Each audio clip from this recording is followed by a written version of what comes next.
സ്വതന്ത്രന്മാരെ ഉപയോഗിച്ചുള്ള പരീക്ഷണങ്ങൾ പാളുന്നതിൽ CPM-ൽ അസ്വസ്ഥത രൂക്ഷം. അൻവറും ജലീലും അടക്കമുള്ളവരുടെ ഉദാഹരണം പാർട്ടി കാണുന്നില്ലെന്നാണ് വിമർശനം.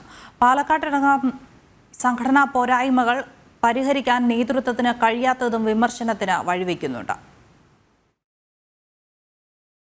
ജയസാധ്യതയില്ലാത്ത തെരഞ്ഞെടുപ്പുകളിൽ സ്വതന്ത്രരെ മത്സരിപ്പിക്കുന്നത് CPM-ന്റെ സ്ഥിരം രീതിയാണ്.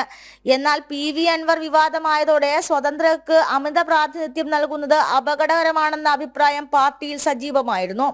KT ജലീലും കാരാട്ട് റസാഖും ആദ്യം തന്നെ അൻവറിനെ പിന്തുണച്ചതും സ്വതന്ത്രരെ മത്സരിപ്പിക്കുന്നതിനെതിരായ വികാരം ശക്തമാക്കി.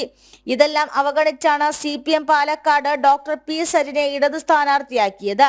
അരിവാൾ ചുറ്റിക നക്ഷത്രം ഉപേക്ഷിച്ച് നടത്തിയ പരീക്ഷണത്തിൽ ആകെ പാർട്ടിക്കുണ്ടായ നേട്ടം 860 വോട്ട് അധികമായി കിട്ടിയെന്നത് മാത്രമാണ്. എല്ലാ വിഭാഗങ്ങളുടെയും വോട്ടുകൾ ആകർഷിക്കാനുള്ള അടവ് നയമെന്ന വിശദീകരണത്തിനും അതൃപ്തി ഇല്ലാതാക്കാൻ കഴിയുന്നില്ല. പാലക്കാട്ടെ സംഘടനാ പോരായ്മകളും വിമത നീക്കവുമെല്ലാം പരിഹരിക്കാൻ ശ്രമിക്കാതെയാണ് സീറ്റ് കിട്ടാത്തതിനാൽ കോൺഗ്രസ് വിട്ടയാളെ സ്ഥാനാർത്ഥിയാക്കിയത്. ജില്ലയിൽ CPM-ന് ശക്തരായ നേതാക്കളില്ലെന്ന പ്രതീതി സൃഷ്ടിക്കുകയും ചെയ്തു. അൻവറും ജലീലും കാരാട്ട് റസാഖും അടക്കമുള്ളവരുടെ ഉദാഹരണം പാർട്ടി കാണുന്നില്ലെന്നാണ് ഒരു വിഭാഗം നേതാക്കൾ ഉയർത്തുന്ന പ്രധാന വിമർശനം. പ്രത്യേക താൽപര്യങ്ങൾ പരിഗണിച്ച് തലയിൽ ചുമക്കുന്ന സ്വതന്ത്രർ പാർട്ടിയുടെ വരുതിയിൽ നിൽക്കുന്നില്ലെന്നും ഇവർ ചൂണ്ടിക്കാട്ടുന്നുണ്ട്.